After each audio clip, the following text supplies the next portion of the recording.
আসসালামু আলাইকুম। উপন্যাস সঙ্গীন প্রণয়াশক্তি পর্ব ২। লেখনীতে সুরাইয়া রাফা। উপন্যাস পাঠে আমি কানিজ রহমান। বসন্তের সকাল। চারদিকে মৃদুমন্দ ঝিরিঝিরি বাসন্তিক হাওয়া বইছে। কতই বা বেজেছে, ১০টা কি ১১টা। তবুও মাথার উপর চলছে সূর্যের তাণ্ডব নৃত্য। শীত যাবে যাবে করে এখনো যায়নি। তার আগেই সূর্যিমামা তার প্রখরতা দিয়ে ধরণী উত্তপ্ত করে দিয়েছে। সূর্যের তীর্যক রশ্মিকে পিঠে পিছলে দিয়ে এক প্রকার দৌড়ে বটতলার ছায়ার নিচে এসে দাঁড়ালো তিথি। ওখানে অরু আর নীলিমাও ছিল। কিরে, এভাবে ছুটে এলি কেন? কিছু হয়েছে? তার স্বরে জিজ্ঞেস করে নীলিমা। অরুও প্রশ্নসূচক দৃষ্টিতে চেয়ে আছে। অরুর ভার্সিটি জয়েন করার পরে পুরো বাংলা ডিপার্টমেন্টের মধ্যে এই দুটোই বন্ধু জুটেছে ওর।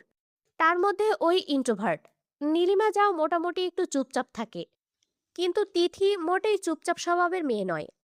ভার্সিটির সব থেকে গরম খবরটা ওর কাছ থেকেই পাই অরুরা, হোক সেটা গসিপ কিংবা কোনো ইম্পর্ট্যান্ট নিউজ।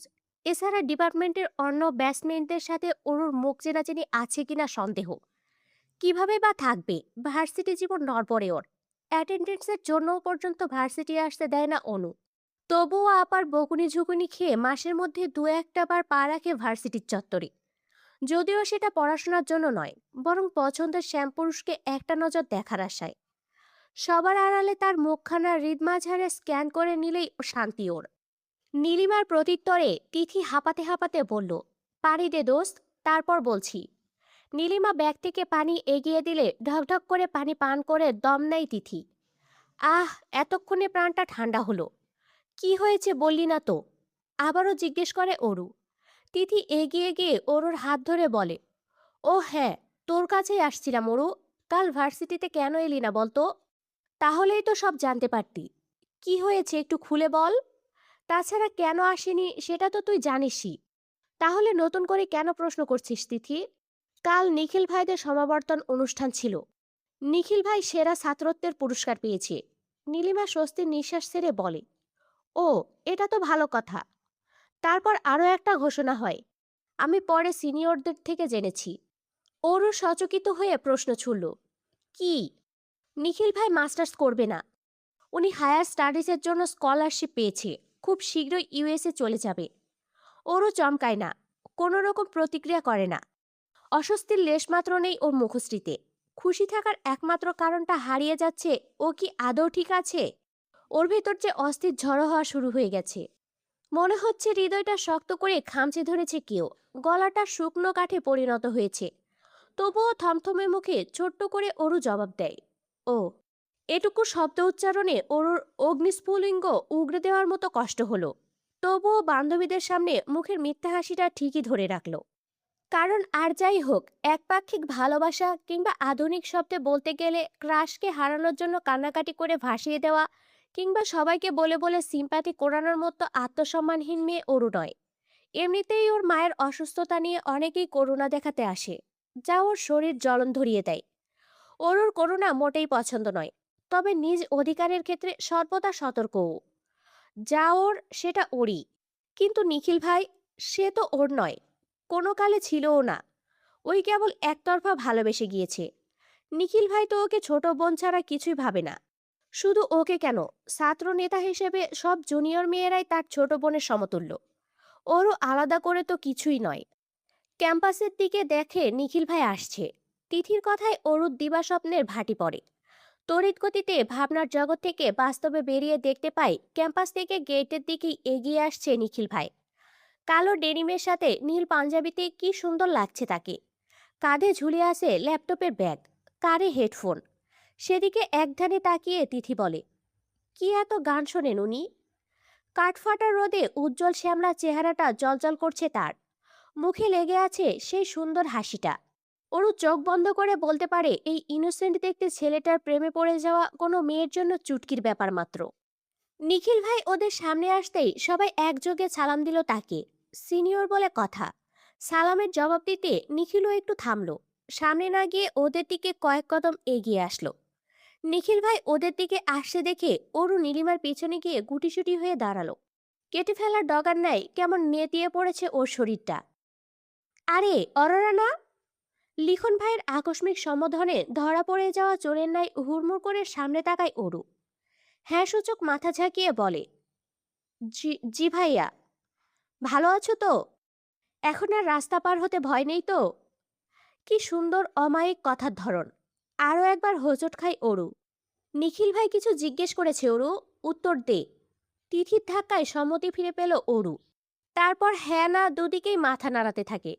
আসলে কি করবে কি বলবে ও কিছুই ঠাউর করতে পারছে না। ওর অবস্থা দেখে নীলিমা তিথি দুজনেই অবাক। যে মেয়ে কাট কাট কথার জবাব দিতে ছাড়ে না, সে কিনা ভেজা বেড়ালের মতো আচরণ করছে। জুনিয়ররা সংকোচবোধ করছে দেখে নিখিল আর দাঁড়ায় না। সকলের থেকে বিদায় জানিয়ে তাড়াহুড়ো করে জায়গা ত্যাগ করে। নিখিল চলে যেতে নীলিমা তেতিয়ে ওঠে। স্টুপিড একটা, এটাই শেষ সুযোগ ছিল। নিখিল ভাই নিজে এসেছিল, আর তুই কি করলি? হাবলার মতো উত্তর দক্ষিণ পূর্ব পশ্চিম মাথা ঝাঁকিয়ে গেলি। ওরও জবাব দেয় না। এই মুহূর্তে কথা বলতে ইচ্ছে করছে না। মাথাটা ভনভন করে ঘুরছে। গলাটা নিম পাতার মতো তেতে হয়ে এসেছে। চারদিক ফাঁকা ফাঁকা লাগছে। হয়তো প্রেশার ফল করেছে। কয়েকবার চোখের পলক ফেলে অস্ফুটেই ওরু বলে, ভাল লাগছে না, বাসায় যাব। আমাকে একটা রিক্সা ঠিক করে দে না তিথি। চলে যাবি মানে অ্যাটেন্ডেন্সটা অ্যাটলিস্ট দিয়ে যা। নীলিমার কথায় ওরুর ভেতরের তেতোভাবটা বেরিয়ে এলো। মাথাটা ঝাঁঝিয়ে উঠল। ওরু চটে গিয়ে বলল, বলেছি তো বাসায় যাব। শরীর আর মনের একরাশ অসুখ নিয়ে টলতে টলতে কৃতিককুঞ্জে এসে পৌঁছেছে অরু। বিশাল সদর দরজা ঝনঝন আওয়াজ করে খুলে ভেতরে ঢুকতেই আরো বিরক্ত হয়ে যায় ও। মামা মামি আর একমাত্র মামাতো ভাই রেজওয়ান ওরফে রেজা এসেছে। অরু আর অনুর জীবনের এত এত ঝামেলার মধ্যে উটকো ঝামেলা এই পরিবারটা। কথা নেই বার্তা নেই, যখন তখন এসে হাজির। আসবে তো আসবে, একটা না একটা ঝামেলা পাকিয়ে তারপর বিদেয় হবে। আজমেরি শেখ যখন সুস্থ সবল ছিলেন তখন দিনরাত আগমন ঘটত এদের। তিনবেলা ফ্রিতে রাজকীয় খাবার আর মহলের নরম গদিতে আরামায়েশ করে একটানা 10 দিনও কাটিয়ে দিত। বাড়ি যাওয়ার নামগন্ধ পর্যন্ত নিত না। অরুর মামাতো ভাই রেজা এলাকার পাতি মাস্তান, যার দরুন তার ছেলেপেলেদেরও নিয়ে আসতো একমাত্র ফুপির আলিশান বাড়িতে। অরু আর অনু এসবে বেশ লজ্জিত হতো। যত যাই হোক, তাদের তো এভাবে আরেকজনের অন্ন ধ্বংস করার কোনো অধিকার নেই। একমাত্র ভাই ভাবি বলে আজমেরি শেখ তেমন কিছুই বলতেন না। অনু অরু একটু গাইগই করলে ওদেরকেও চোখ পাকাতেন আড়ালে। সবকিছু এভাবেই চলছিল। কিন্তু আজমেরি হক একেবারে বিছানায় শয্যায় চলে গেলে মামা মামির আসল রূপ দেখতে পায় অরুরা। আপন বোনকে দেখা তো দূরে থাক, গত 1 বছরে হাসপাতালের গণ্ডি অব্দি মারায়নি ওদের মামা। বরং দুদিন পর পর বউ ছেলেকে নিয়ে এ বাড়িতে এসে অনুকে মানসিক অশান্তিতে ভুগিয়েছে দিনরাত। তাদের কথা একটাই, বাবা নেই, মায়েরও গ্যারান্টি নেই। আজ বাদে কাল মায়ের কিছু হয়ে গেলে ওদের দু বোনের কি হবে? আজ বা কাল এবারই ছোট সাহেব ঠিকই ফিরবে। তখন তো দুই বোনের কোনো গতি থাকবে না। তাই এখনই যদি তার একমাত্র সুযোগ্য পুত্র রেজার সাথে অনুর বিয়েটা হয়ে যায়, তাহলে একটা কুল তো হবে। আর যাই হোক, নদীতে তো আর ভেসে যেতে হবে না। ওরও বুঝে পায় না, এত বড় দুনিয়া থাকতে ওরা নদীতে কেন ভেসে যাবে? কি অপরাধ ওদের? অনুর রাগের ঘট এমনি পরিপূর্ণ। এসব শুনলে আরো বেশি মাথা খারাপ হয়ে যায়। চেঁচামেচি করে বাড়ি মাথায় তুলে ফেলে সে। বিপরীতে মামির গা জ্বালানো কথা তো আছেই। এক কথায় এরা বাড়িতে পা রাখা মানে ঝামেলা আর অশান্তি। ওরও হলরুমের চারদিকে চোখ বুলায়। অনু কোথাও নেই। তার মানে আপা এখনো হসপিটালে। যাক, ভালো হলো। ওর মামি ডাইনিংয়ে বসে আঙুর চিবোচ্ছে। রেজা কাউচে বসে পায়ে পা তুলে টিভি দেখছে। মামা আপাতত আশেপাশে নেই। ওরও সবটাই দেখল। তারপর না দেখার ভান করে দোতলায় পা বাড়ালো। দুটো সিঁড়ি মারাতেই পেছন থেকে ডাক পড়ল মামির। কিরে, দেখলি আমরা এখানে বসে আছি, তাও ঢ্যাং ঢ্যাং করে উপরে চলে যাচ্ছিস? মামিকে চোখে পড়ে না নাকি? আর আমার বৌমা কোথায়? ওরও চোখ খিচিয়ে বন্ধ করে নিল। এটারই ভয় পাচ্ছিল ও। অনেক প্রশ্ন করেছে মামি, এক কথায় উত্তর দিতে হবে। কি বলা যায়? ওরও পেছনে ফিরে বলল, মাথা ব্যথা করছে মামি, একটু ঘুমাবো। আর আপা হসপিটালে মায়ের কাছে। করে নে আরামায়েশ, যা পারিস করে নে। আজ বাদে কাল বাড়ির মালিক ফিরলে তোদের তো ঘাট ধরে বের করে দিবে। অনুটাকে কতবার বুঝিয়েছি এ কথা, কতবার বলেছি আমার রেজার সাথে বিয়েটা দিয়ে দেই, কিন্তু মেয়েটা বড্ড বেয়াদব হয়েছে। বড়দের মুখে মুখে তর্ক করে। বাবা মায়ের শাসন না থাকলে এই হয়। মামির কথায় অরুর নেতিয়ে পড়া রাগটা আবারও তরতর করে ঝাঁঝিয়ে উঠল। তীক্ষ্ণ সূচের মতো কথাগুলো গিয়ে শরীরে বিঁধল। ও পেছনে না ঘুরেই বলল, তুমি যে নরম চেয়ারে বসে আঙুর চিবোচ্ছ, ওটাও কিন্তু এবারে ছোট সাহেবের টাকা দিয়ে কেনা মামি। তাছাড়া জামশেদ জায়ান চৌধুরীর অবর্তমানে আমার মাই কিন্তু জেকে গ্রুপের গভর্নিং বডির চেয়ারম্যান। ওর কথায় একটা তাচ্ছিলের হাসি খেলে গেল অরুর মামির মুখে। মনে মনে বললেন, এইটুকু নিমিয়ে ভালোই খই ফুটেছে মুখে। তারপর শত্রুকে পাল্টা তীর নিক্ষেপ করার মতো করে বললেন, হতে পারে তোর মায়ের অধিকার আছে, কিন্তু তোদের দু বোনের তো কোনো অধিকার নেই। তোরা হলি কচুরিপানা। তাছাড়া তোদের মায়ের আর কদিন, বড়জোর হলে 6 মাস। মামি অনেক বেশি বেশি বলে ফেলছে এবার। আমাদের মায়ের কিচ্ছু হবে না, মাকে আমরা বিদেশে নিয়ে যাব। আবারও সেই গা জ্বালানো হাসি ছুড়লেন অরুর মামি। বললেন, তোর কি মনে হয় জায়ানকৃতিক চৌধুরী বা তার কোম্পানি তোদের নেওয়ার জন্য বসে আছে? শুনেছি তোর জন্যই নাকি বাড়ি ছাড়তে হয়েছিল তাকে। মামির সাথে আর তর্কে পেরে উঠল না অরু। দুশ্চিন্তাগ্রস্ত জটলা পাকানো মস্তিষ্কটা আর চাপ নিতে পারছে না। হাত পা থরথর করে কাঁপছে। এই মুহূর্তে গলা থেকে একটা কথাও বের হচ্ছে না। মামি যে এত নোংরাভাবে ওকে আক্রমণ করবে ভাবতে পারেনি অরু। ও সামনের দিকে আবারও একবার চোখ বোলালো, কয়েক জোড়া আক্রমণাত্মক চোখ।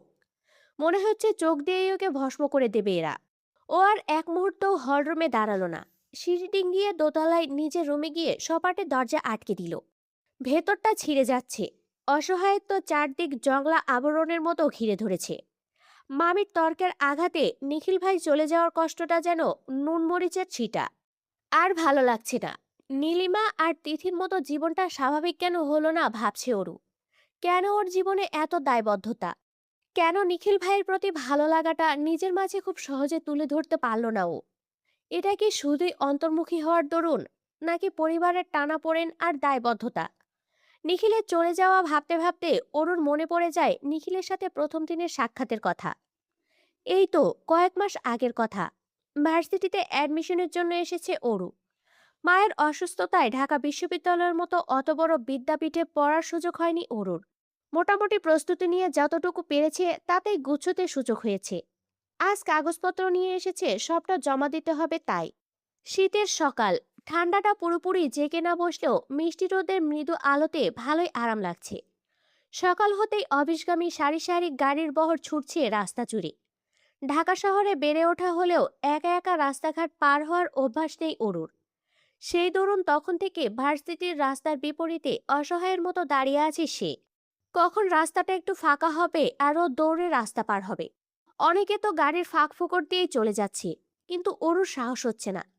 এক পা এগোচ্ছে তো দু পা পেছাচ্ছে। এভাবেই লেফট রাইট চলতে থাকলো প্রায় আধ ঘন্টা। ওরও বিরক্ত হয়ে গিয়েছে। এরকম হলে প্রতিদিন ভার্সিটিতে আসবে কি করে সে? ভয় লাগছে। পেছন থেকে তীরের ফলার মতো ছুটে আসা পুরুষালী কণ্ঠস্বর শুনে হকচকিয়ে পেছনে ঘুরল অরু। দেখল মুখে টোল পড়া স্নিগ্ধ হাসি দিয়ে ওকেই প্রশ্ন করেছে লোকটা। ওরও থ মেরে আছে। হ্যাঁ না কিছুই বলছে না। কি করে বলবি, ও তো হাসিতেই কুপোকাত। লোকটা পাশ থেকে কাউকে ডেকে উঠল, এ অন্তু, ওকে রাস্তাটা পার করে দে তো। পেছন থেকে ছেলেটা বলল, জি ভাই দিচ্ছি। ব্যাস, তখনই ছিল ভালো লাগার শুরু। ওরও বুঝেছিল এই লোকের ভার্সিটিতে বিশাল জনপ্রিয়তা। তারপর থেকে শুরু হয় ওর লুকিয়ে লুকিয়ে পর্যবেক্ষণ। উদাসীন দুপুরে কিংবা মরচে যাওয়া বিকালে ক্যাম্পাসের এথায় সেথায় তাকেই খুঁজে বেড়াতো চোখ দুটো। এক নজর দেখা হয়ে গেলে খুশিতে পুলকিত হতো মনটা। ঝিলিক দিয়ে উঠল মুখের কোণে মিষ্টি হাসি, যা এখনো চলমান। কখনো সামনে দাঁড়িয়ে কথা বলা হয়নি। ওরও এও জানে না নিখিল তার নামটা জানলো কি করে। তবে নিখিলের বায়োডাটা সবই ওরুর জানা, বলতে গেলে মুখস্থ। কিন্তু আফসোস, এখন এসব কোনো কাজেই আসবে না। নিখিল ভাই চলে যাবে। 1000 কিলোমিটার দূরে হবে তার ঠাঁই। সায়েন্স ল্যাবের কেমিক্যাল আর এক্সপেরিমেন্টের মাঝে অরোরা নামটাই হয়তো ভুলে যাবে ওর সবচেয়ে প্রিয় নিখিল ভাই।